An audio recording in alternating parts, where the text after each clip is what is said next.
Hi, it's Ike from Groovy Entertainment. Today we're gonna record a play for you. Today's record is Star Trek, A Mirror for Futility for 1979. So let's get started.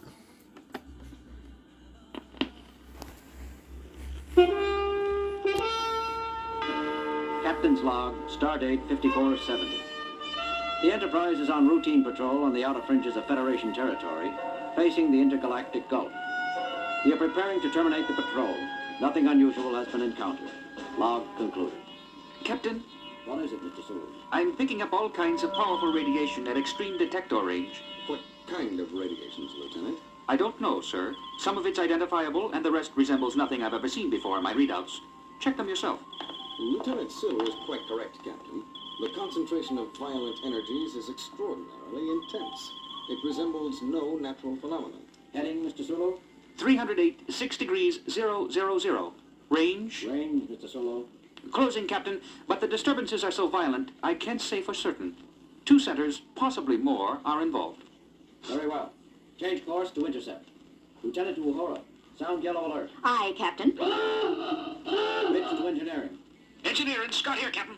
Scotty, we're heading for a violent energy disturbance of as yet unidentified origins. We may have to do some jumping about. Stand by. Ready back here, sir. Good. Bridge out. Range is still considerable, sir. Full power on the long-range sensors, Mr. Sewell. Widescreen if possible. Working on it, sir. We're getting something. What the? What is it? I've never seen a ship like that before. Or of that size. What have you got, Mr. Spock? There are 2 ships, Captain. They are apparently engaged in combat with one another. Numerous weapons I cannot begin to describe. The forces involved, each ship is putting out more destructive energy than 100 ships the class of the Enterprise. Yet both ships, while badly scarred, appear to be intact. Each is at least 60 times our mass. Captain? Yes, Uhura. Sir, both ships are broadcasting on several frequencies. I can't decipher what they're saying. The universal translator doesn't recognize either language. The words are apparently directed at each other. Put it on the speakers, Lieutenant. Yes, sir.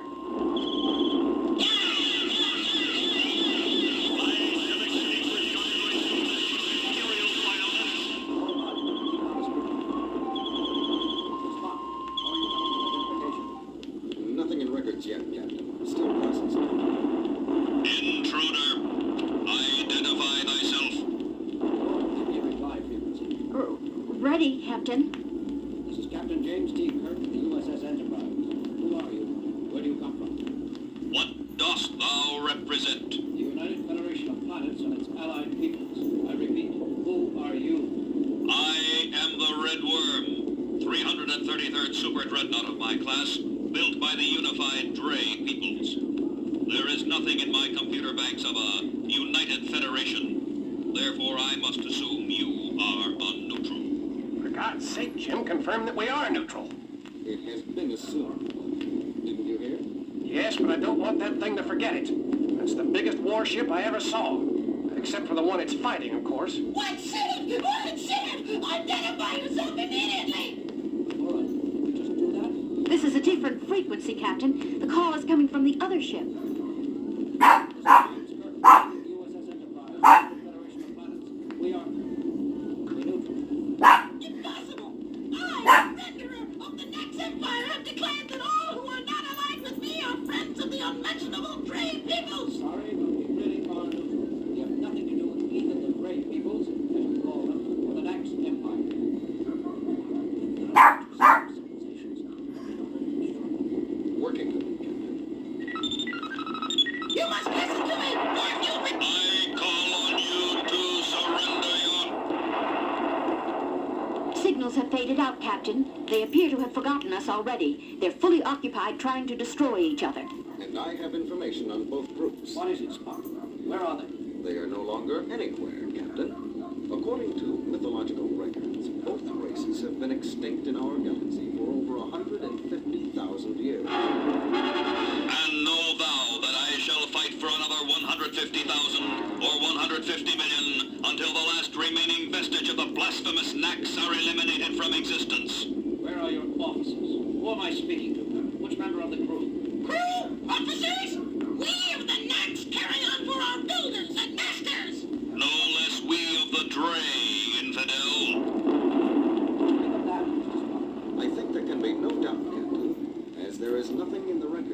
indicate that either race was immortal, we must surmise that the crews of both ships have been dead for at least 150 millennia, and the war has been carried on all this time by the computer minds of these two ships. Incredible. Well put, Doctor. Both ships have apparently survived on their own initiative, continuing to carry out the last orders of their living masters, repairing themselves, modifying their own structure, constantly developing new weapons and new defenses, each hunting for a crucial advantage over its opponent. It seems the only right match. Very interesting, Mr. Spock, but at the moment I'm more concerned about their present course. They'll enter densely into the Federation space in a few days. Directed to the guard since they may not develop their relationship. The Federation world is so polite. Uhura, give me dual broadcast frequency for both vessels. Ready, sir. Enterprise to combatants.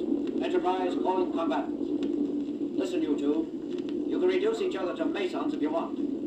But can't you do it somewhere else? You're headed... A challenge! You would dispute my position. No.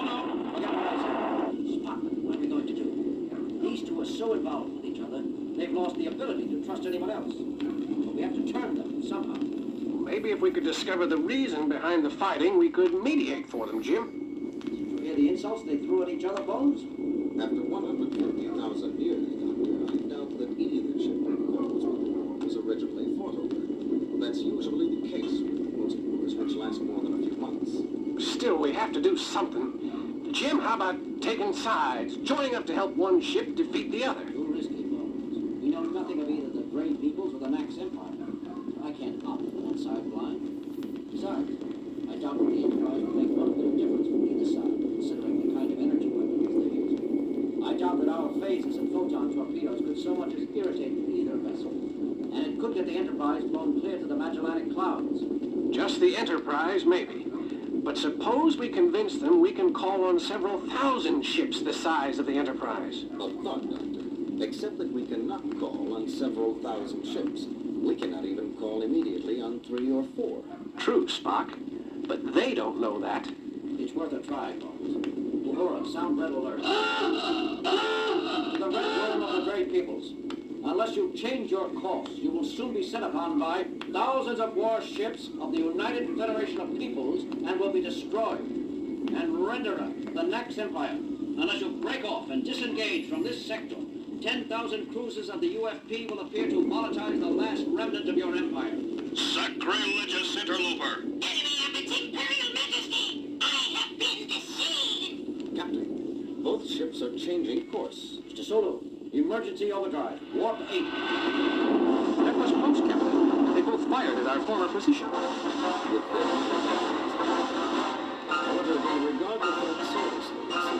Both vessels are currently in pursuit. Sulu? They're not closing, Captain. They're still too busy fighting each other, but we're not pulling away from them either. Good. I don't want to lose them. Yes. Hercules, go ahead, Mr. Scott. Captain, how long are we going to run at Warp 8? We've got full deflector shields up, too. We can't maintain this kind of shielding and this speed for too long. I know, Scotty. Hang together down there a while longer yet. We'll do what we can, Captain. Scott out. Well, Bones, we got them to change their course. They're headed away from Federation-inhabited worlds now. That still leaves the problem of convincing them to leave us alone. Well, I don't know what to suggest, Jim. I didn't get that far. Great. Mr. Spock? I don't know what to suggest either, Captain. At this point, the crucial issue appears to be whether or not... A trick! I see through you now. There is no such thing as a united federation of planets. It was a low ploy of you, blasphemer, to attempt to fool me into assuming a weaker tactical position. You are quick, evil monster. Did you truly think to trick me, with such a feeble lie? This United Federation, this tiny fabrication masquerading as an inhabited ship, is but a decoy, manufactured in your own perverted factories. You would pay for that. Die, social misfit! I shall extinguish your noisomeness, Imperial Bioness. They're slowing, Captain. We're pulling clear of them. Course, Mr. Sulu. Unchanged. They're still headed full speed away from Federation space. Well, what do you think of that? Did you hear, Jim? They've decided that the Enterprise is a trick. The red worm thinks we're a trick of the renderer, and the renderer believes we're a decoy cooked up by the red worm. Each computer has been battling the other for so long they can no longer trust anything. It is so in all extended wars. Truth is the first casualty, and the last wound to heal. Mr. Sulu, set in a course for Starbase 14. Aye, sir.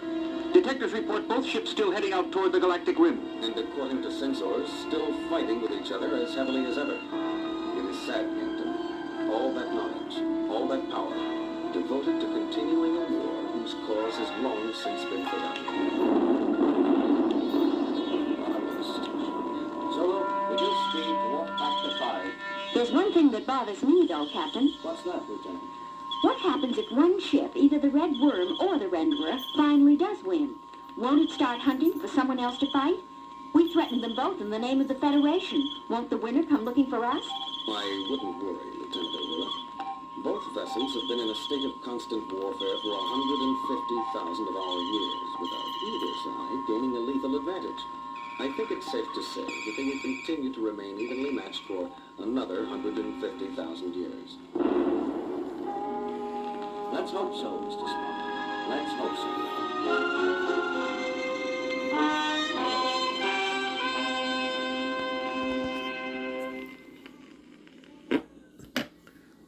So that was Star Trek, A Mirror of Futility for 1979. So if you like, subscribe, share, and comment, have a groovy day with another video coming out real soon.